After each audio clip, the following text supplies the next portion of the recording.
Bones, we just dragged in. It's time for the podcast. No, dude, it's 2-2 right now. 2-2 in what? In snowball fight soccer game in the farm right now. There's about 16 people, and it's really close, all right? So we're going to finish this out. You're the only people at the farm? No, the farm's full, man. Oh, all right.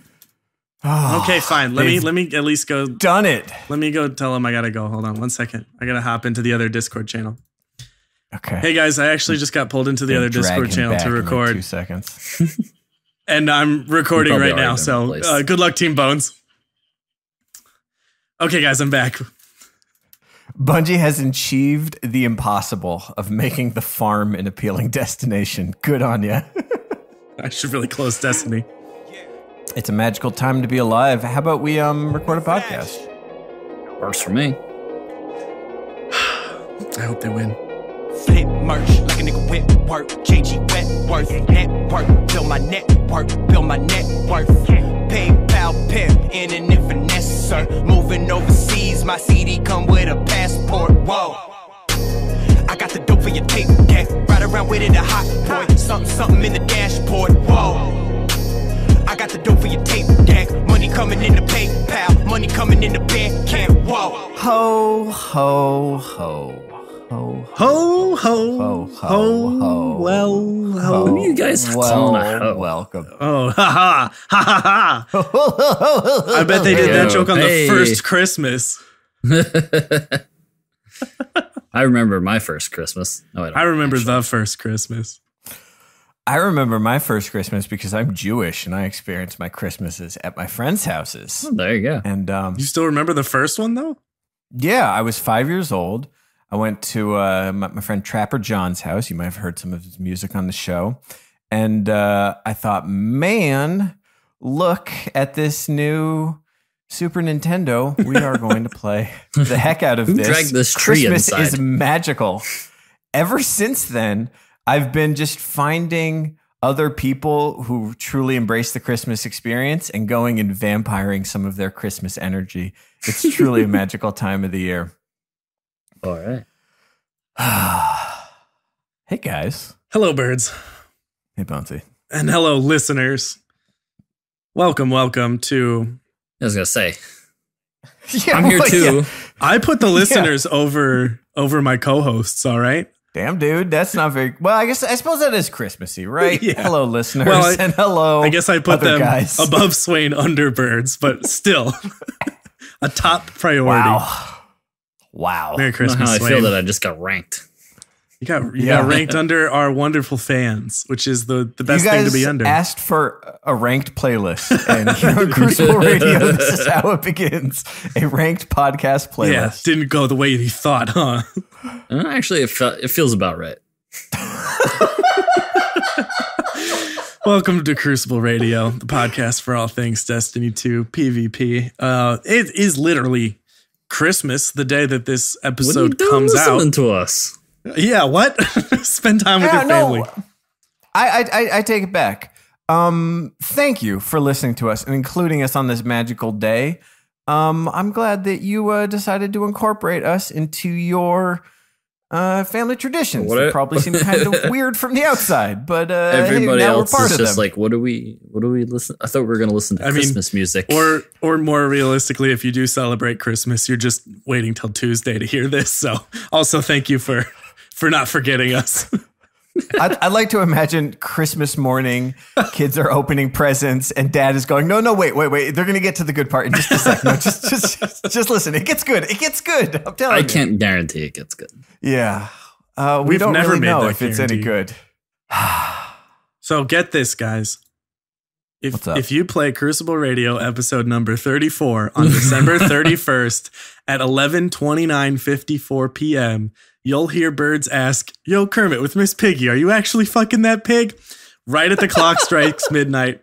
So start your new year right with some great old school content on Crucible Radio. Also, if you're doing that, thank you for choosing us and involving us in your weird holiday ritual where instead of cheering down with a group of people, you are timing up an episode of Crucible Radio to hear that weird old joke. Wait for it. I know. It's going to make sense. As soon as the ball drops, this is going to make sense. It's funny. Trust me. It's coming up. It's coming up. It's coming up. Yeah. Shh, shh, shh. What the hell's wrong with you? I know. I mean, this is weird, and I recognize that. But, you know, in my place of work, a lot of people are going out of town. The office is thinning out. Not a lot of people around. Next week, the week between Christmas and New Year's, I cannot wait. It's my favorite time of year because it's the one time of year where everybody leaves me alone and I can just work. I can just put in an 8-hour day without interruptions. I cannot wait. I'm going to get so much done. Sounds wonderful. It's nice. It's nice. But hey, look, you know, this is nominally a Destiny podcast, and we've got some holiday feeling Destiny stuff to talk about. Yeah, the Dawning is back. Sans SRL.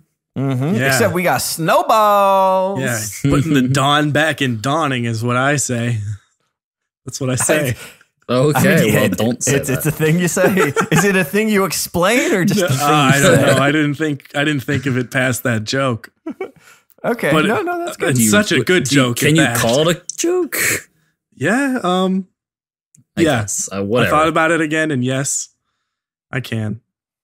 Listeners, leave a note in the comments. If that joke made sense, be sure to hit like and subscribe. This is the episode that wins you over.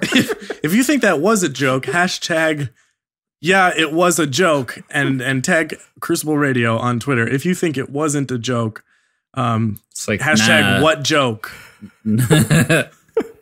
Hashtag what nah, joke? Dude. Hashtag nah, dude, not a joke. And tag Crucible Radio. Yep. And so the Dawning, we can talk about actual Destiny stuff. The Dawning is here. It's back. It's different. It's Destiny 2 for the first time. And what do you guys think? I mean, it's nice to have Mayhem back. That was fun. Right?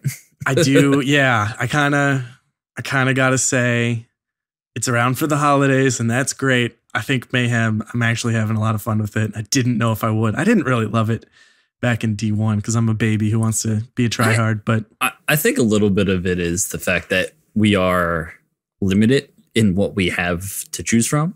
So when something spices up the Crucible a little bit, it feels a little bit different than the norm. Because back in D1, we had Mayhem like every other week. It was like, just constantly. It was just always, you know, an option of some sort. So it's nice. It's nice to go in, and in D2, it gets a little intense. I feel like it's way more intense than it was in D1. Yeah, there's something to say for being able to practice your supers too, just because we only get them about once a game, and if you mess it up, you mess it up. And in the regular Crucible, and it's cool to be like, oh, great, I actually hit 4 people with a golden gun once for the first time. I'm like, sick. And though I don't think I can just save clips from Mayhem because that's not. if they're special, they've got to be special for Mayhem. Tell. No one can ever know what clips I have saved on my PC that will never make it into a YouTube video. That's true. But yeah, it's really fun, and I've been using stuff like Golden Gun, which is not my go-to in the regular Crucible. So it's cool to get some action on that subclass. I probably have to say I'm enjoying this Mayhem a little bit more than D1 Mayhem, because in D1 Mayhem, I don't know what it was, if it was like the map design or just the ability recharge rate, but I felt a huge obligation in D1 Mayhem, and I said very specifically this, to just stand off to the side and like chuck trip mines into a hallway over and over and over again. But in this Mayhem, like I actually use my gun every now and then. Like that's an option. Well, that's kind of nice. You don't have a bunch of like instant kill grenades flying around everywhere. And of course you're dying fast, but you're dying to a super. And it's kind of like insane. Like we played a game on Midtown last night where like my screen was just like multicolor because all of the grenades in the center were just insane, and someone's throwing hammers and there's fire and there's electricity and there's all this chaos, and you don't just instant die from a grenade. So it creates this like insane light show as opposed to just killing you instantly. So that makes it quite an experience, and also kind of a headache if you're not ready for it. I think it's kind of funny that the 50-50 in Mayhem essentially is like just enough time to almost everyone has their supers depending on the map. And it's like, it becomes just insane when you all like meet in the middle and everybody's popping supers, and oh God, it's a good moment. Yes. It's like one of those good feeling moments in Destiny. There was one of those matches last night on Dead Cliffs. Like there's, I don't know what the call out is, but just sort of that main pathway between between A and C, I guess, whatever it is, like that main area with the pipe in the middle, where there was just a tether from both sides up constantly. And just thinking multiple times people in the party was like, why do we keep walking into here? Every time you go in there, you get tethered. Just stay out of there. And then I said, but I'm the Night Stalker. I'm just going to stay off to the side and keep a tether there. This is working well. Tether was actually really fun because you could just, everyone knew that you would always have a tether, so they couldn't just, go head first around a corner anymore. So you could actually having one tether on your team, you could slow it down completely and just say, you could herd people even if you weren't the guy getting kills. I was actually surprised at how much of an impact it had. I figure Night Stalkers and Sentinels are just doing their best to try and turn Mayhem back into the regular Crucible. Yeah. Throw suppressors and tethers and be like, all right, guys, slow down. Yeah. Let's just shoot each other. Everybody calm down. That sounds nice, doesn't it? Yeah. Bones, to your point that Mayhem is a great opportunity to learn supers, I was playing on my Hunter, playing on my Titan, enjoying it quite a bit, and figured, hey, maybe this is when I switch to Sunbreaker and figure out how to throw hammers. Swain, any advice? Because it was like, I was doing okay with it, but there's, I felt like there was a lot of times where there was just so much fire on the screen and I'm just chucking hammers in the general vicinity of where I think I saw some guys. And trying to stay up in the air so you get an angle down. Any advice with those hammers? Ever since Ramblin' told me the golden gun advice, the D2 golden gun advice, which is get yourself positioned perfectly before you start that counter. I need the Sunbreaker equivalent of that. I mean, do you want the Sunbreaker Mayhem answer or do you want the Sunbreaker regular Crucible answer? Because they're kind of different. I definitely want both. So, well, I mean, Mayhem, you're just kind of you get in the air a lot and just head on a swivel. Especially in PC, you got that big field of view, so you have a lot of ways of seeing the battlefield.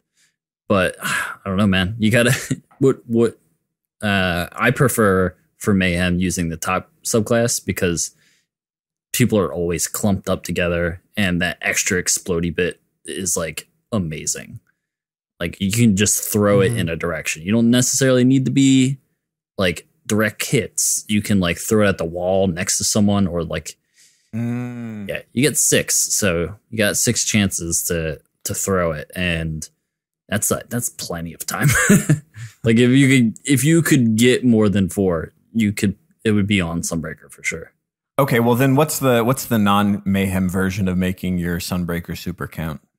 I use the sunspots when I'm not playing Mayhem because you can get up to 10 with your with the sunspots, and you create 1. So, I just use it as going from point to point after I throw and traversing an area and using that to kind of gain advantage on the map. So kill one person, figure out where the rest are, and maybe move up to that sunspot and gaining more hammers in the process. They're both really good, especially with the buff to the top tree. You now end up having, like I said, 6. So I've been using that a little bit more because I do like the ability to get around a little bit with the mobility and the sun charge thingy. Mm-hmm. But the punching people and having them go off the map is holds a dear place in my heart. So that's why I love the bottom tree. It doesn't get old. Yeah. I have to say it was it was uniquely disheartening to like really grind out my first night in the Dawning trying to get some like that cool armor. I've just been like watching people posting pics in Discords of their Guardians, and everyone looks so dope. And it's like, yeah, I've got a bunch of the shaders. Shaders are delightful. I'm loving them. But also just my terrible RNG continuing and just not getting anything. I've got no new interesting jobs to talk about. I did get my my Jack Queen King.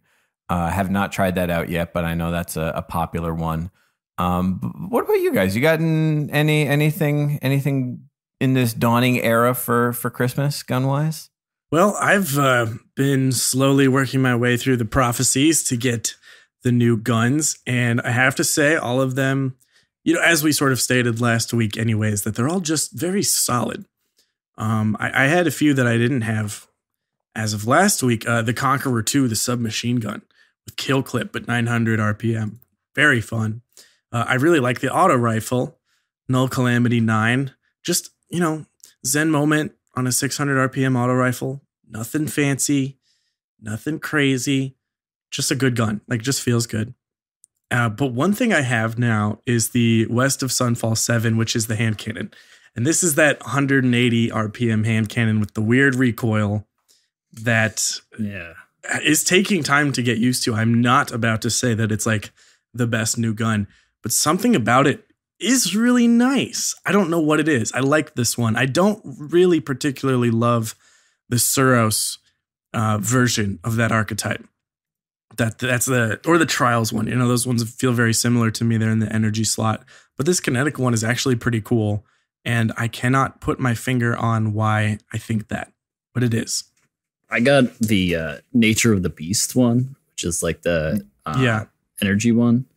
And that, like you said, it's really hard for me to adapt to that new recoil, like that straight back. Like, this kind of just, I've been mostly using it the reason I've been using it a lot is because it dropped for me as a Masterworks. So I use it in PvE for sure. And I'm trying to get used to it before I take it into the Crucible.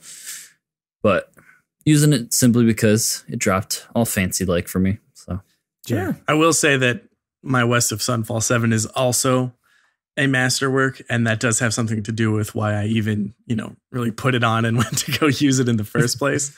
I was like, before I get some shards out of this, but no, I'm keeping it as a Masterwork. And I finally got to make a Masterwork after me too. Getting a bunch of stuff I didn't want, and I put it on my stochastic variable. If that doesn't answer my question from last week of which SMG do I think is the best, I absolutely think it's stochastic, and I love that gun so much more. I've got the Crucible Masterwork on it with addition to reload speed, and I should talk more about that. But fast energy weapons is just my whole thing right now. So that's like my favorite energy weapon of all time at the moment, even more than the Iron Banner sidearm. Well, we should talk about Masterworks. I got a question about this West of Sunfall 7 because I too have the Nature of the Beast and put it on right away, saw the new recoil and went like, oh, this is cool. But that straight back kick with, I don't know if it's just like the shape of the gun. It's tricky. It sort of obscures the vision, like it makes the bloom like in the timing of pacing your shots a little more obvious because you just can't really see what you're shooting at. With West of Sunfall 7, do you find that the body shape of it makes that recoil a little bit more manageable? Like it's just not covering up as much? Yeah, it's very possible. The sights are really clean. There's this nice, you know, sort of holographic thing that pops up above it to give your sight. And you sort of have it takes a second, but you realize the natural fall of the weapon is when you can fire away once again. I don't know why, but there's something to me about the sound of it too that just made me more down to use it and maybe more in tune with the gun. That's something I can definitely not explain, but I don't know. I like the look and feel of this gun a lot versus the other very, very, very similar guns of just a different manufacturer. Yeah, well, sounds good. Feels good. I'm definitely feeling the struggle with the prophecies. Mm-hmm. There's so much grinding to it. And like, I have like other things, like things keep popping up when I hop on. It's like, oh, the dawning's here. So I'll kind of do my prophecies while I am doing stuff for the dawning, like collecting things for the gifts and all that. But it's slow going for me. I'm just, it's not the first thing I think of when I get on. And it's like, oh shit, I should probably do some things for the prophecy. And then I'm way behind on that. And I know that a lot of people are like, oh, I wish I had some grind in this game. And I'm just like, please, slow down. Slow down. No, stop asking for grind. At least for me. That's just me. I'm not like speaking for everyone here, obviously. But. Oh, man, I'm with you. I mean, life news. On Saturday, I moved into the house that my wife and I bought. Yay! And Bonesy helped me. He helped me with the schlep. Thank you very much, sir. And what did we do? Four trips with the U-Haul? Yeah. Yeah, and you know, it was interesting because like we got the furniture done. We got all the big stuff out of there. And we came back and Mrs. Birds was like, "Oh my God, you guys accomplished so much." And I'm just thinking like, oh, you were the one who did all the packing. We just like picked up the thing and then had a nice 15-minute conversation as we drove to the nice spot, spend 5 minutes unloading, have another nice 15-minute conversation. Yeah. But long story short, I've got a new house. It is taking up all of my time. And I've not had the same time for Destiny. The forge weapons are kind of a grind, and like, okay, you can just like put on your nice ghost shell that highlights caches and bop your way around Mercury, play the public events. What is the fastest grind for getting those Radio Larens such and such and the other ones? I actually do have a tip on this because I got I was so bad at it, and then a few of our buds were just like, "What are you doing?" And they told me what to do. But basically, Titan chests is like Titan has all you have to do. A lot of chests. It's close together. It's compact, and you can eventually stop at a public event once in a while, and just run that little circle, like spawn where Sloan is, and just go clockwise and put a ghost on. And that's the thing, is those ghosts that everyone can get is like, get one that detects both caches and resources, right? Like that's the ideal. But even so, they're all like 30-meter things. And on stuff like IO, which has like a very, good route, apparently, you need a sniper rifle scope to like seek them out and then drive all the way over there. In this one, you can always do that circle and know that you're going to be within 30 meters of all the possible locations. So that was it's just what you got to do. And does running around in circles on Titan for an hour sound that fun? No, but it gets you a ton of cool, interesting weapons. So we do what we got to do. I will say that is the one bit of good RNG I've had so far in D2 is I got the exotic star map shell. I don't know if this is just me or if it's the standard perk, but it's got detect caches within a 50-meter range and increased glimmer gain. You're set. I figure I'm good. All right, I'll knock this out. So in terms of the verses, I got the Jack Queen King. I'm really after that SMG, right? Like that's the next one for me. Yeah. The Conqueror 2 don't you have to do just other good ones to get to it? You do. You do. I mean, as soon as I got the option for it, I guess then that's that and the hand cannons are the ones, right? Just tell me what the good ones are. I'm not on the cutting edge of the forge weapons this DLC around. The Birds is catching up here. I truly think there's no like super wrong way to go. I mean, if you only ever get the pulse rifle in your life, then maybe you'll not be that impressed. But doing them all and just getting in the grind is like, just knock them out. And eventually you'll stock up on the other blue ones you don't need in the meantime. So the last ones do go the fastest. But they're all worth it. I think another interesting one that has made me try out this archetype again is the Traveler's Judgment 5, which is the sidearm. And this is the burst fire. So not the dominating force on PC as Last Hope is on console, but this one has Headseeker, which is definitely interesting. So yeah, they're all just worth trying. And if you weirdly like them, you weirdly like them. I think it's just one of those grinds where you got to do it. Eventually you'll get through all of them. And then when you have all of them, as the meta changes, you can be like, oh, I have that. And you switch over to because I feel like all the forge weapons were made to be kind of like on the cusp of being really good or currently good. So we'll see. They're all just the coolest looking guns in the game. So yeah, it's like worth it. All right, let's we sort of touched on it. I mean, Bonesy, you voluntarily masterworked your first masterwork.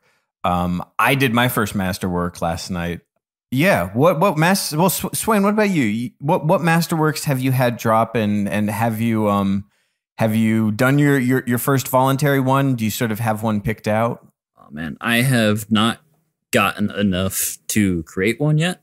I have the one that I just got that I've been like, the nature of the beast is all right. It's not crazy good, but I'm holding on to it just because it's something different. And it's nice to have one for PvE when you're running around, just creating orbs, killing things. Even though the nature of the beast might not be like, doesn't feel fast enough or like hard hitting enough to make it PvE worthy. I don't know. It's somewhere in the middle, but I know my first one's going to be main ingredient or dire promise. Depends on how I'm feeling that day. One or the other. There was actually a great, I mean, there have been a number of these posts, but the one that caught my eye was a great post on the playbook by Rise of Bacon, and actually top comment by Prometheum was just what I wanted. But tables showing what the possible boosts you can get on each weapon type are. And this was interesting to me because there was a couple that jumped out. I mean, I have to suspect that in the PvP side, there's probably not going to be a ton of people spending their Masterwork cores on a sword. But the ones that I really liked were, in particular, auto rifles, hand cannons, and SMGs. Because an auto rifle can can get a boost of range, magazine, reload, and handling, which are all pretty decent perks to get. A magazine perk, that might add, 1 or 2 bullets, but still not nothing. Hand cannons the same. You get stability, magazine, a reload, and handling boost. SMG is range, magazine, reload, and handling. And those kind of made sense to me in a way that like the scout rifle ones, like, range, magazine, reload, handling, those are nice to have, but just not as applicable as something like an SMG where you're in close range, you're probably going to be emptying and reloading the mag a lot. So having that sort of quick swap handling boost is nice. So I was sort of thinking about these, sort of having those 3 weapon types that sort of jumped out to me. And my first masterwork, and Bones, I love that we kind of organically ended up at the same place. Mine was on the Halfdan. My Halfdan is shiny purple right now. I got the reload perk on it, which with outlaw on it is not super necessary, but like I'm not going to re-roll it. It's good enough. But that is, that was one where it kind of hit the sweet spot of like, it's not a super off meta weapon. It's not meta, but I find it very effective. It is an auto rifle, so the odds were good. But it's also kind of like unique enough and not just like making a Masterwork Uriels or something where it's like, okay, this is a gun I'm going to hold on to. It has some identity. It's got some personality to it. It's not the most common thing. It sort of hit that sweet spot. I have no idea what I'm going to do for my second Masterwork once I get there. Well, you'll get there, Birds, eventually. I will. I cannot wait for the next faction rally so I can, 1, get my hands on that Dead Orbit Viced Auto, which is getting masterworked. That's the one. It's got to compete. That's the one for sure. Well, it's just because like there's 4 of them, right? There's Valacaden, Perseverance, and what's the other one? I don't know. Whatever the other one is. And then there's Sandwasp, which is a blue, and it's better than all of them, but you can't masterwork that. So that, whatever that Dead Orbit one is going to be it. But what I really want is I want to be able to get all of those faction rally ornaments on my armor pieces because I do not have a hunter cloak to save my life and I don't feel like grinding out the Frumius. But that Dead Orbit Hunter cloak, once you get the ornament, have you even seen the ornament for the new Monarchy cape? It's awesome. It's cool. I got nothing bad to say about it except that that's not the look I'm going for in my hunter. Birds, I know you like the Halfdan, but have you heard of the I don't even know how to say this. The Locator? No. Yeah, I bet not. It's now? It's the wait, how do you spell it? I'm googling Destiny Tracker. Spell it for me. Loquitor, and then the Roman numeral for 4. Locator. Locator. I don't have that one. Yeah, no one does because it's the new Monarchy auto rifle that they teased, but then faction rallies got pushed back. This is new for Curse of Osiris.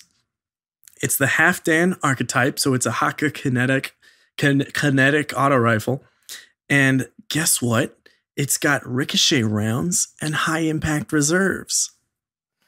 Or glass half full if you are forever stuck in D1 terminology. Yeah, but I mean, we love Halfdan, but ricochet rounds and a perk like that versus just Outlaw, it's not bad in the Crucible. What? Outlaw's nice. I mean, you're completely right, but I'm justifying my Halfdan masterworkery here. So I'm just saying they're both going to be good, and it's going to be sick to have more than one Haka auto rifle. And with high impact or ricochet rounds, as we know from a few weeks back, we discovered that they pushed the range cap a little bit. This is now going to be the longest ranged auto rifle in existence at all. If it's tied with Halfdan at least. So anyways, I'm just saying, keep your options open. Faction Rally has a lot of choices. Speaking of Haka kinetic, I not only learned, thank you, Bonesy, for pointing out the obvious, but then confirmed that I will not get my Christmas wish, which is for a Viced kinetic primary. Because piecing it together, I guess it makes sense. It was staring us in the face the whole time. The foundries are locked to the kinetic and energy slots. So if you happen to notice that all of the Omelon guns are energy weapons, all of the Viced and Suros guns are energy weapons, all of the Haka guns are kinetic weapons, that is not a coincidence. And the kinetic ones face left and the energy face right. Man. There's a lot of people just going like, yeah, no shit, guys. Sorry, slow on the uptake. But yeah, no, it's interesting because there are enough that sort of cross over to throw you off the scent. You've got the prophecy weapons, for example, and trials and raid, which are just sort of all over the place. So when you see you can have 3 trials guns in every 3 slots, and you're just like, well, why would it be limited? But yeah, there you go. That's why. Well, we figured it out. We're very smart on this show. We have all the insight you need. We are smart boys who figure things out eventually. Maybe not the first. But I guess along the lines of that all Vice loadout, I have not gotten the new gun of Curse of Osiris that I wanted the mostest, which is the Colony, the spider mine launcher. Have you guys gotten your hands on one of those yet? Nope. I'm so happy to hear that it's weird and delightful and surprisingly effective. You know what happened to me the other day? I grinded a bunch between the stuff for the gifts and for the prophecies, and I got 3 exotic engrams, and all of them were the Aeon gauntlets. All 3 of them. I've gotten 3 Ophidian Aspect and 3 Gemini Jester, so if you want some of that gear, I've just got piles of it. Yeah. What is up with the Aeons? I was looking at that, and it occurred to me that the thing I really wanted to do, which was assemble a team of 4 warlocks, all with the Aeon arms, who are just feeding each other grenades all match long, is you can't take it to its final destination, as far as I know, of just having 4 Voidwalkers that are constantly devouring their grenades and recharging each other's grenades and just staying in devour the whole match.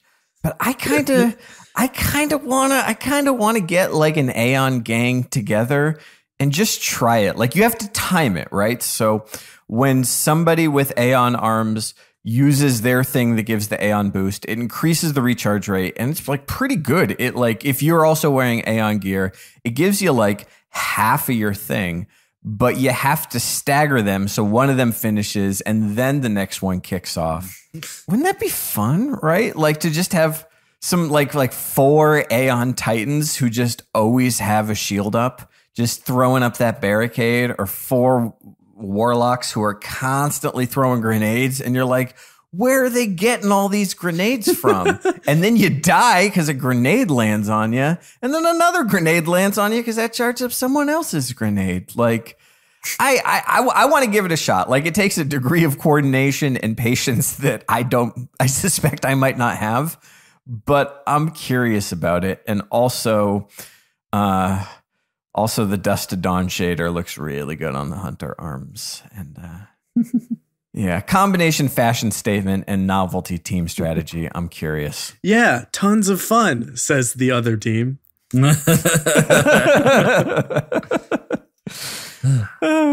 I suppose along those lines, and like no need to dwell on it. It's not quite the problem that I think it could be in any other mode, but the Voidwalker glitch is amusing in Mayhem. And just because we were playing on, Distant Shores last night, and I just found myself standing off to the side, just watching Nova Bomb after Nova Bomb after Nova Bomb just float off into the distance, like spaced 20 feet apart each, and just thinking like, that's just the weather. It's just bad weather. It's just raining Nova Bombs down this hallway. That's what my golden gun is for. Okay, sure.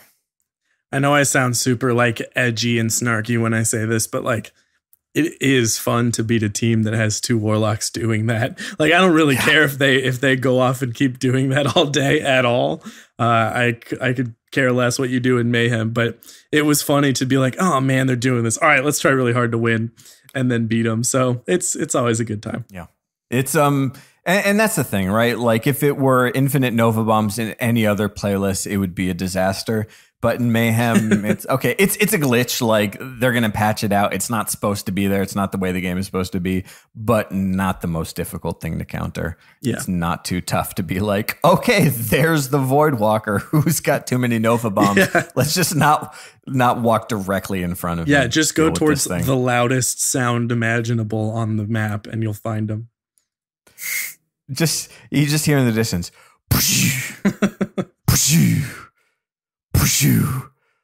And you think, yeah, he's probably not paying as good of attention as he should be. Yeah. Well, guys, you want to read some Patreon questions? Sure. Yeah. All right. Well, we have reached out to our Patreon supporters for questions. They've always got some good ones. And hey, if you want to get in on the action, it's super easy. Just go to patreon.com/Crucible Radio. We got all kinds of goodies. You can ask us questions. You can listen to our special bonus pod. You can play video games with us. You can hang out in our secret Discord channel. We got all the goodies there. And thank you to all of our supporters. We love you all. And let's answer some of your questions. Up first, we got one from, who is this? Some type of koala creature. Keen Koala. Weirdo. Do you think the metagame and or generally accepted strategies would have a substantial shift if people focused on improving aim rather than whatever happens to be the easiest option to use/perform for success, i.e. more 110 hand cannon C use, less team stacking in lanes, etc.?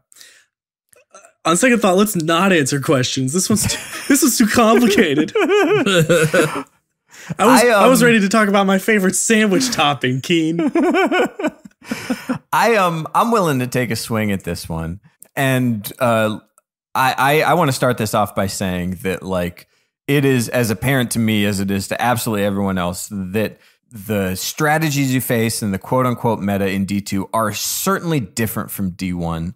Certainly in like D1 was the era of heroes, right? You could have one person go off and carry a 6v6 game solely by themselves without really having to rely on their team. And that created a lot of things, right? Like that supported, just a super talented streamer doing solo queue and going off.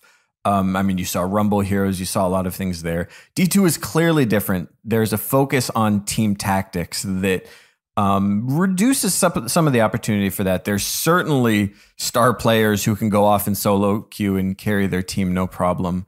But there's a degree of team tactics that's required to consistently win in D2 that I don't know. Maybe I'm overthinking it here, but I suspect that there's a degree of high-level team play that Keen is sort of hinting to that is not really happening yet because we're all still adjusting from our D1 mindset. It's not just about staying elbow to elbow with your teammates and shooting down the lane and having a long-range scout rifle and just like pecking headshots faster than the other. That flanks are they're a little more difficult to pull off, but they're as if not more important. And that when you're playing with a good team, that it's not surprising when you win because the work that the team does is so substantial. The other part of it, and this is maybe a little bit more to Keen's question, I think is interesting, is that while I think you could safely make the argument that the skill gap or the skill ceiling has changed, that the good players are still winning and the bad players are still losing. That hasn't really changed. When you see a trials team that is consistently stomping match after match after match, to Keen's point, it's not about the fact that they're running all the same loadout, that they're staying elbow to elbow or doing those quick play, strategies that work pretty well there. They're playing hyper aggressive, but they're still being conservative. They're being really, really careful about not making errors and pushing out too hard in a way that is a lot more punishing in D2 than in D1. And I think we still have a little bit way to go there. One thing that Keen touches on that I'm curious about is that there's the meta of the guns like Uriel's that are just incredible all-arounders. They're super solid and they're going to serve you well. But that there are certain high-skill outlier guns that are great on paper, that are difficult to use if you're not a champ with them, but have a statistical advantage where the skill difference starts to disappear if you've got super solid aim, like the 110 hand cannons, like some of the fast-firing scout rifles. I personally cannot wait for private matches to show up in 2018 because that is going to foster sweats and it's going to foster tournament play where we see teams playing against other coordinated teams outside of a trials context. And I think we're going to start to see a degree of team tactics develop that just doesn't, there's not the same incentive for it to exist in D2 right now. That's kind of where D1 got, and what they developed was more interesting. I think we're just not there yet in D2, but we'll get there. Yeah, I don't know. Popularity. I thought that was just going to be it. After that whole speech, you just go, yeah, I don't know. It's whatever. I don't know. I don't know. I was just saying popularity is more important to the meta than the functionality in most cases. So you see people tend to lean towards whatever they see the most or whatever they see their favorite streamer use the most. And that kind of begets the whole, rolling downhill of whatever the meta is at that moment. That's why you see something spread like wildfire so fast, like the lens. Like one person is using it, and then someone sees that working really well, or being really crazy, and it spreads because we're in the age of the internet. And it's so, and not to say that that's obviously stuff like that spreads, but I can admit I died to something 3 times in a game, 4 times maybe, and I'm thinking about what gun is that? Do I need to get it? That's all it takes is to die 4 times in a video game where I'll die millions of times probably for me to go what is that? Huh? What are they using? What's killing me? It's that easy to convince us that something is better than whatever we have equipped. It's that simple. Well, and then I know for me, I go and say, okay, now I got to try it. And then I try it and it's why is this not working the same way? There's a big difference between going up against a Devourer Voidwalker who's got the Devour cycle down pat and who can stay and devour like a significant percentage of the match versus somebody who's running that tree who's not really thinking about it. They're not really timing their grenades right. They're not chaining the kills right. They're not taking advantage of it. There's more to it than just putting on the gun or switching to the subclass. You have to use it right. And that, I think, is sometimes gets lost in the mix. It's not just about putting on, Might of Last Hope or whatever. Yeah, there's always going to be things that lie just below the meta that in the right hands or with enough practice, it can be just as good. And that's what makes certain loadouts special, is because you can do something like that. And especially in D2, I'm seeing it a lot more like where guns across the board, you find ones that work just as well as others. You're not stuck into these these 3 guns that you have to use all the time. And the meta changes just those guns. It's nice. I love the idea that like I'm going up against a 4 stack and that after a wipe, they're all simultaneously saying to each other, that guy's using Halfdan? What? It was like, yes. That showed up in your kill feed a lot more than you were expecting. Oh my God, You're dude, welcome. bro, he's using Halfdan. I can't believe this. Next question. Our next question is from Eleneki. It's asking if Birds has seen The Last Jedi. If so, let's talk. What's your favorite part? We're not doing this. One, because there's probably plenty of people out there that haven't listened to it. And there's also some people right here who haven't seen it yet. Yeah, Who Birds. haven't seen it either. Not just listen to it. Look, we go see movies on Friday night. That's our date night. It was so sold out everywhere we were looking at last week. We saw The Disaster Artist instead. It was so good. It really go see it. It's magical. Kudos to James Franco. He was not only so in character as Tommy Wiseau, but he stayed in character and directed the movie, directed The Disaster Artist as Tommy Wiseau. Incredible. But I'm seeing it tomorrow night. I got my 4th row dead center seats at the United Artists. I'm going to be fully reclined and then we can talk about it. But one more day, guys. I think we're going to go see it again on Christmas Day with my sister and my dad. So I'll also be going this weekend because my brother and I and my girlfriend and all of our friends saw it opening night. But as is family tradition, we see it with my mom once we go to her house before Christmas. So she's waiting for us to take her, and we'll be going together. Earlier this year, I should say, we did a Patreon podcast episode that was like so Star Wars, and I think it was post Rogue One, and it talked about. We waited till February because it was enough time for everybody to see it that cared. Yeah, exactly. Care. You at this point, you probably don't care enough to worry about our bonus podcast where we talk about it. But we probably have to do that again this year and just talk about The Last Jedi. And I have a feeling there's like more to talk about. Anyways, next question from Michael G. He says, "Thanks again for another year of entertainment." What up, Scorn? You're welcome, buddy. What are you guys looking forward to in 2018, personally and for Crucible Radio?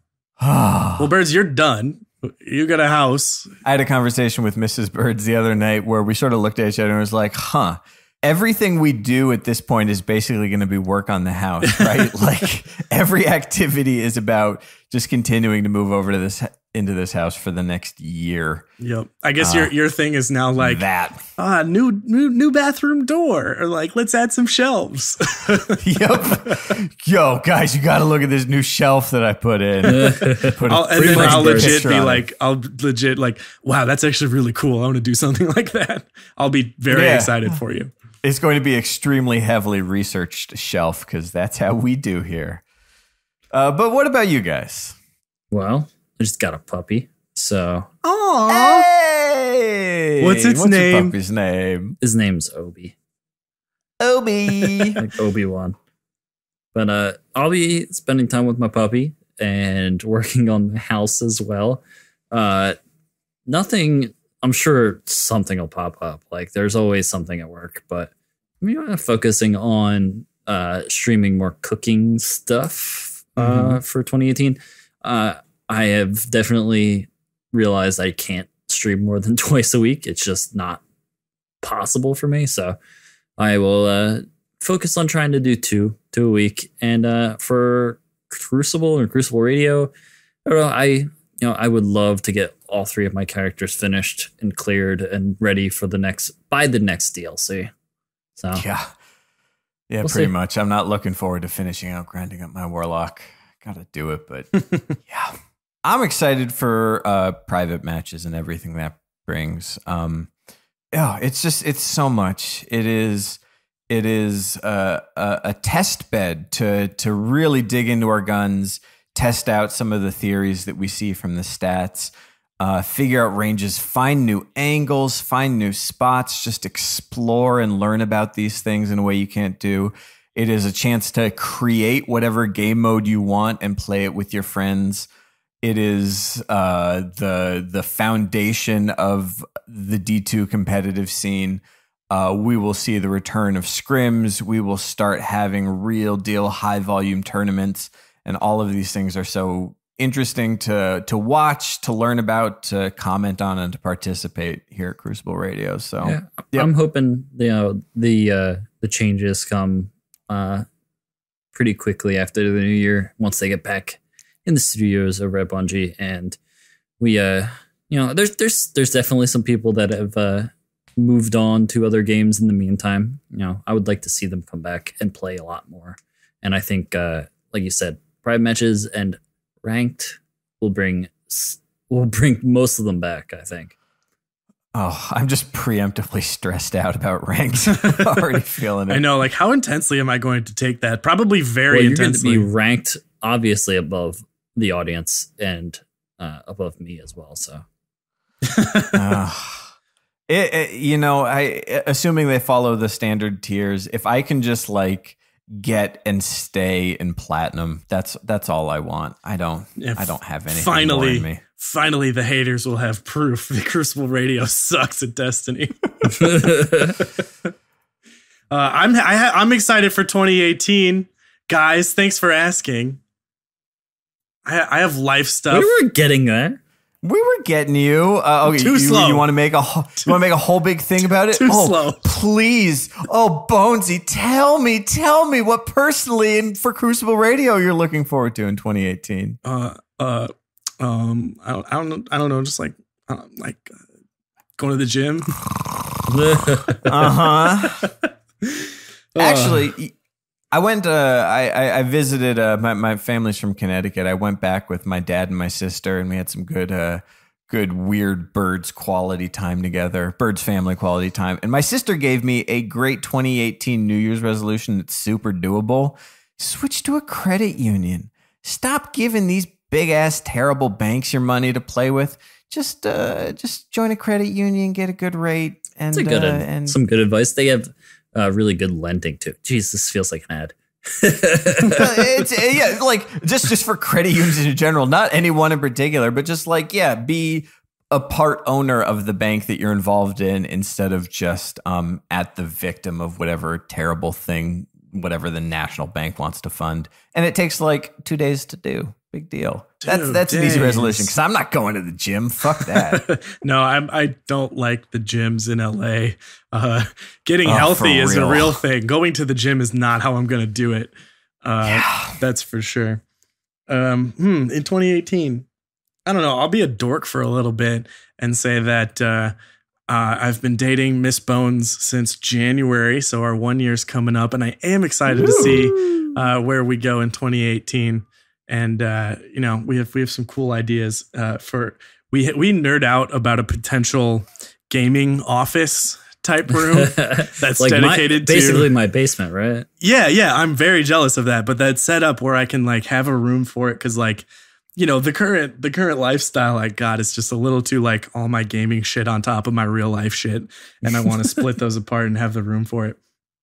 She also just got a Nintendo Switch, and so now she can do her gaming and stuff like that, and it'd be like a really fun thing to do. So we'll see. Maybe a cool new battle station in 2018 if my living situation allows for it. And also in Destiny, I'm looking forward to ranked. One thing I want for myself and the game is this Masterworks thing seems really cool. It's the way to go.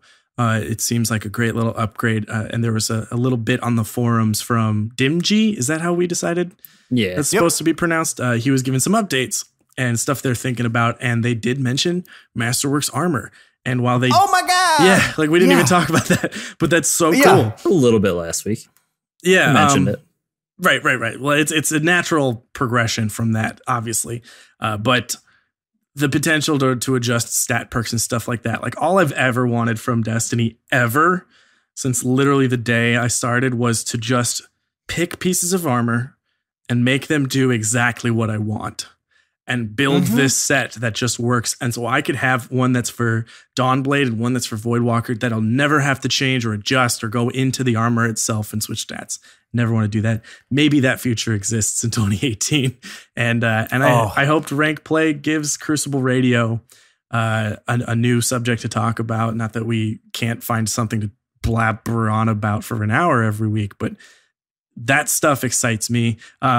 When I was heavy into Overwatch, Ranked was a satisfying and frustrating feeling that I liked because it got my competitive edge kicking, and I want that feeling in Destiny, and I really hope that's executed well. So fingers crossed, everybody, and that I do hope it happens in early 2018 and not in late 2018, I guess. Just like the fashion opportunities alone of being able to make any of your armor restorative. So good. So good. Oh, it is a real desert for good-looking restorative hunter arms. Let me wear Gemini pants and not be mostly mobility. That'd be cool. Next question from the one and only Medical Otter / Medical Butter. With PUBG getting a 10 out of 10 review from Polygon, what do you guys think the relevancy versus accuracy of gaming reviews are in the current game landscape? And how much do you think these reviews actually impact game reception in the wider community? Man. Oh, we don't get to talk about much other games on this show. But hey, we're part of it. We're part of that whole world, I suppose. I mean, personally, all I really want to find is one game reviewer who shares the same taste as me, because I don't like anything except for Destiny and weird stuff that no one else likes. Yeah, I think that's part of it. Like when you see a big review on IGN or on Polygon or whatever, they're looking at big picture stuff. They're looking at mass appeal and they're looking about how well it's executed. But I love so many weird, bad games that do one thing right that happens to scratch a personal itch for me. And like, I don't care if the graphics are terrible or if no one else is playing it or whatever. So I can say for me personally, like, I just don't read them. I don't care. What I'm looking for does not usually show up in reviews on Polygon.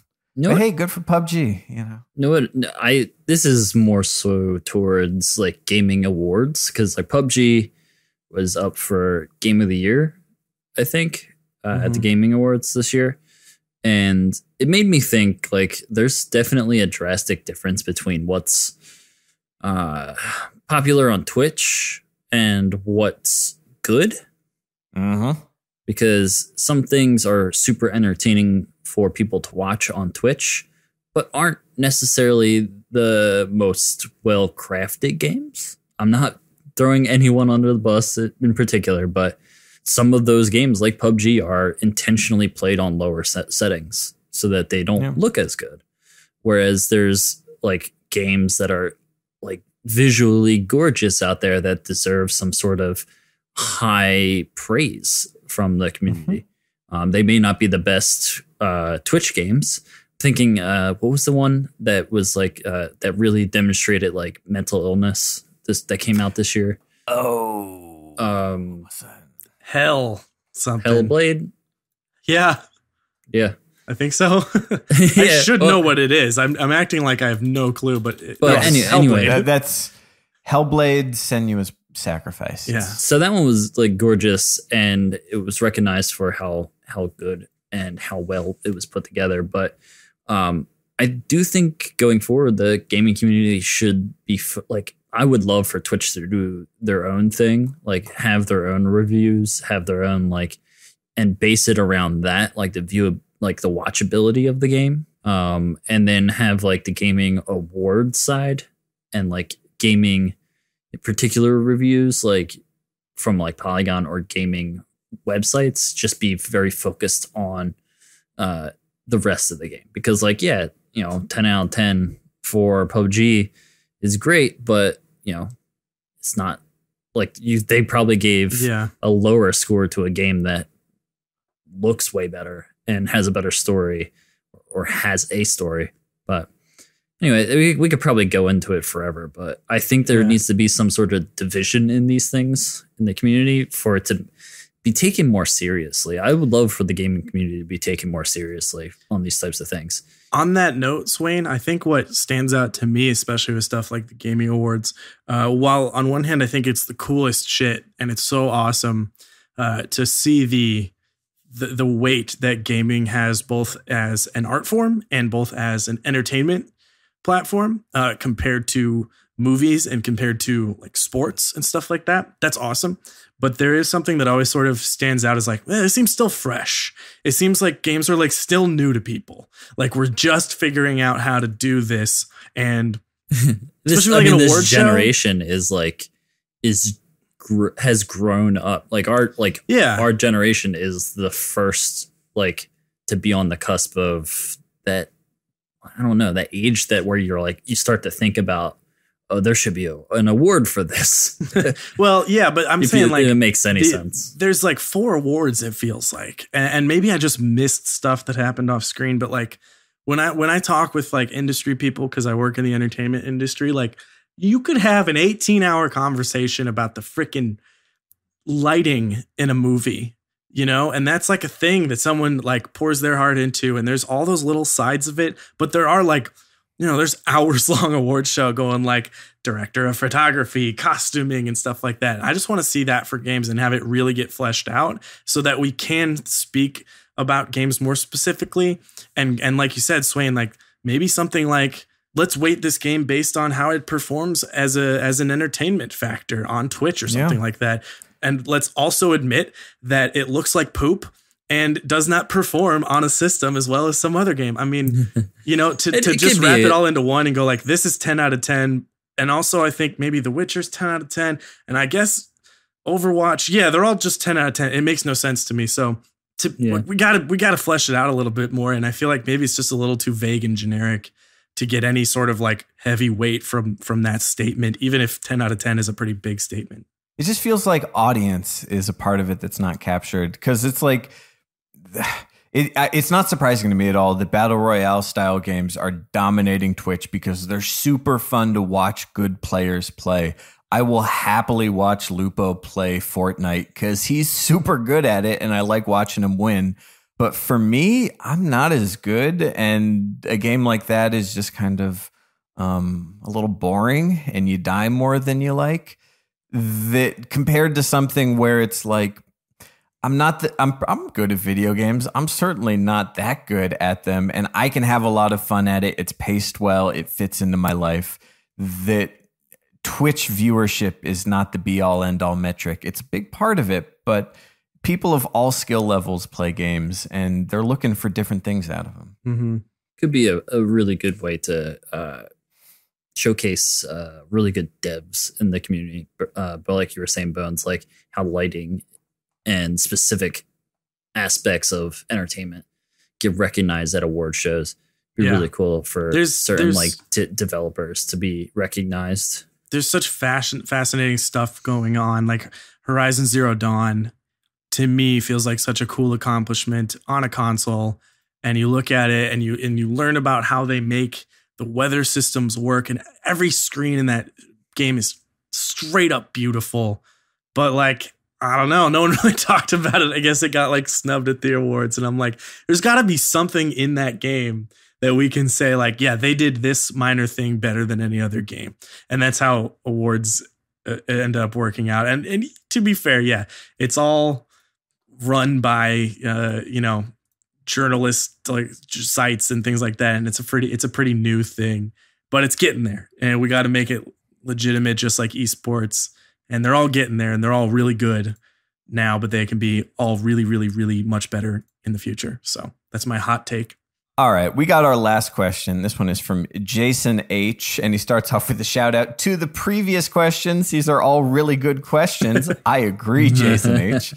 However, I don't have anything like that to ask. So, I like the direction you're headed. This is right up our alley. Question number 1. What's your favorite holiday drink? He suggests whiskey in our reindeer mugs. Oh, that's a good one. I do like eggnog. Sometimes I pour myself too big a glass and I was like, oh, too much. And so I don't drink a full one. But I'm like super excited for eggnog this weekend, and I'll probably put some Jim Beam in there for sure. Whiskey with water croutons. Water croutons? The fuck is a water crouton? It's ice. Oh, boo! I probably could have figured that one out. Crucible Radio listeners, if you think that was a joke, hashtag yes, that was a joke. If you think it wasn't, say nah, not a joke. No croutons in my whiskey. I just love croutons. I thought maybe there was one I hadn't heard about. I'm going to give the stupid answer, but the house that we moved into, it's like they did it up new, and the architect put in a wine fridge.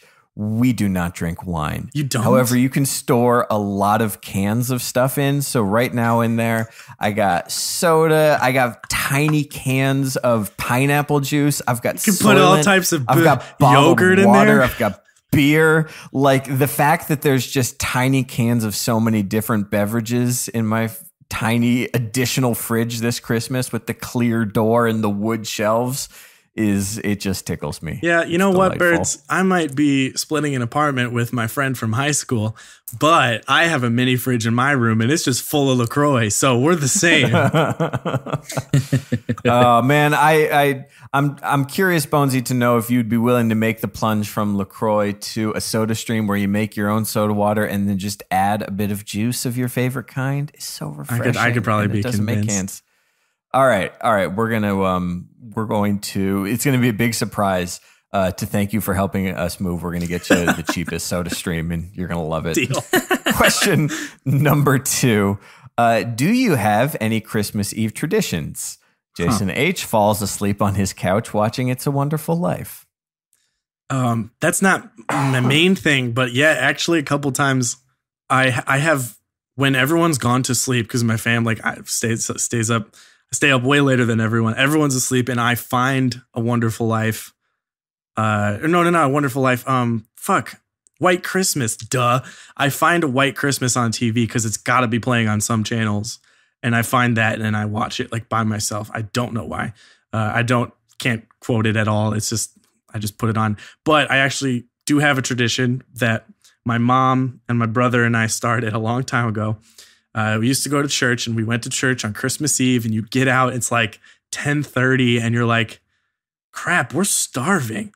And we have Christmas dinner and we have like Christmas breakfast. We didn't have like Christmas Eve meals. So we're so hungry and we have no food and we can't cook all that stuff. So we're driving home from church and we see the red chili pepper above a Chili's Grill and Bar is on. And we're like, hold up. Is Chili's open? We pull in 11 p.m. on Christmas Eve and Chili's is just bumping. And we're like, yes. So we have, and like, you think everyone's like upset that they're working, but honestly, like you give that one kind of acknowledgement that you're there and you're so appreciative that they're at work right now. And like everyone feels better and they're in like this great kind of Christmas spirit. And so we've just had a great time. We go to Chili's on Christmas Eve all the time. And it is so fun, and Chili's is open, so that's the only option. But yeah, that's my family tradition: Christmas Eve, Chili's. Oh man, still Jewish, still the most non-practicing Jew you can get. We just definitely get Chinese food on Christmas Eve. Sounds good. That's what we do. Mine growing up was always my parents giving us pajamas for Christmas Eve. And then you have you just wear them and fall asleep early. But this year we're having all the family over to our house to entertain, and they don't know it yet, but we have our puppy, and they're gonna find out we have a puppy on Christmas Eve. So, that's gonna be good. Oh, that's delightful. You should tell them that they're all getting pajamas, but instead they get a puppy, and they're like, "This is great because it's the best Christmas Eve ever." I sleep naked. Last question: Jason H, you're on a roll. Would you support microtransactions more if you could purchase little hats for your ghosts? More? Yeah. No, I think like a bad idea is opening up a little dress up your ghost system in Destiny, because I would do it. And I would be like, no. I need, there's always a skeleton costume in every video game.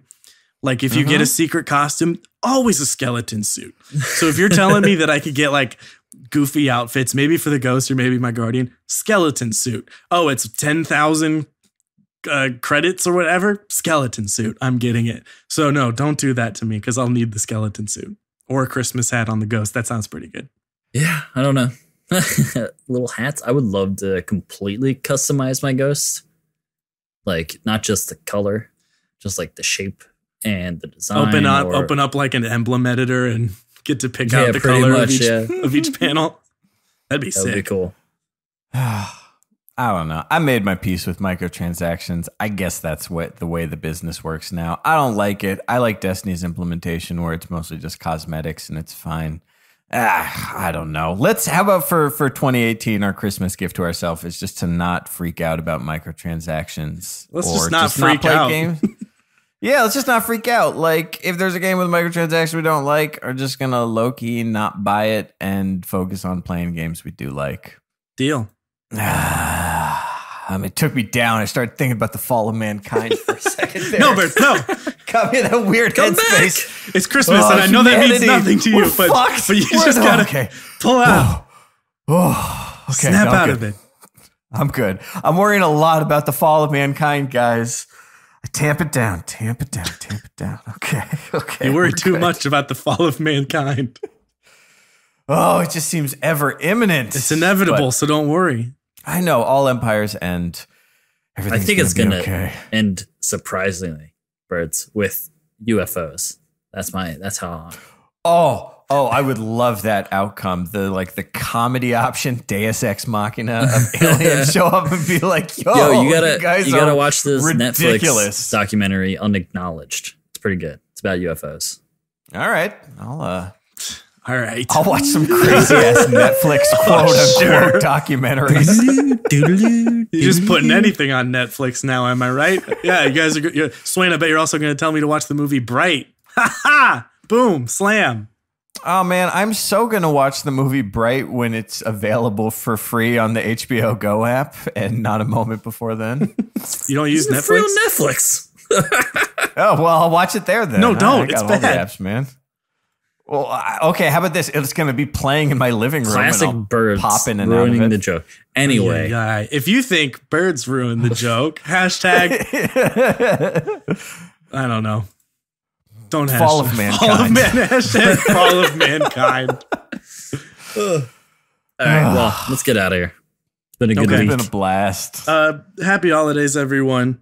Merry Christmas. We'll see you in the new year, right on New Year's Day. I assume that I'll do that. Bones is going to do the whole episode by himself. If I have to. Hey, people loved the mini-sode. It was just 5 minutes of me, and I got great feedback, all right? I'll do it. Don't dare me. I'll do it. Yeah. Oh, don't threaten me with a week off. Yeah, watch it, Swain. I dare you to just not show up and leave it all to me. Huh? But yes, anyways, it's been a heck of a year, 2017. It's been all over the place. It's been up and down, but mostly up. And Crucible Radio has had a ton of fun recording this show. Every week, we've had a ton of fun playing video games with each other and with other people. We've had a ton of fun going to stuff like Guardian Con and meeting y'all. And we're going to have a ton of fun in 2018, assuming mankind does not fall, at least for a little bit. It's going to be a real soft apocalypse. We're just going to ease into it like a hot tub. Doesn't sound that bad when you say it like that. All right. Bring it on. Hot tub apocalypse. Catch you next week, everyone. Hashtag hot tub apocalypse and tag Crucible Radio. And we'll see you next week. Bye. Bye-bye. Dub apocalypse. Any fans on site? I've been at the label, it's alright. Told them go and sell this dope shit. And what them niggas did, smoke it. Bet you're wondering about the music this week. This is Kung Fu Grip, coming straight out of my hometown of Seattle, Washington. Friends of the show. Waiting a long time to play this track. Go check them out. Just Google Kung Fu Grip. That's Kung Fu with 2 O's. It's Kung Fu Grip, bbj.bandcamp.com. Love the stuff. But I love playing all your music here on the show. We want to listen to it. We want to play it. We want to hear it. It's so easy. If you're a musician, just send us an email, crucibleradio@gmail.com. Moving at the trunk, moving at the trunk, moving at the wall. Pyrex, Pyrex, Pyrex. Get it off the line, need a price check. I been on the label, it's alright. Fuck the middleman, I get it direct. Whoa, I ain't never had to trap no Zans. Tapes out the van, ho, I'm your pusher man. Cooking up the pan, get a look at a crook. Get my clan, got him shook for the bands. Getting booked in Japan. 28 grams of the kush. Pull up with my niggas, finna smash on your hood.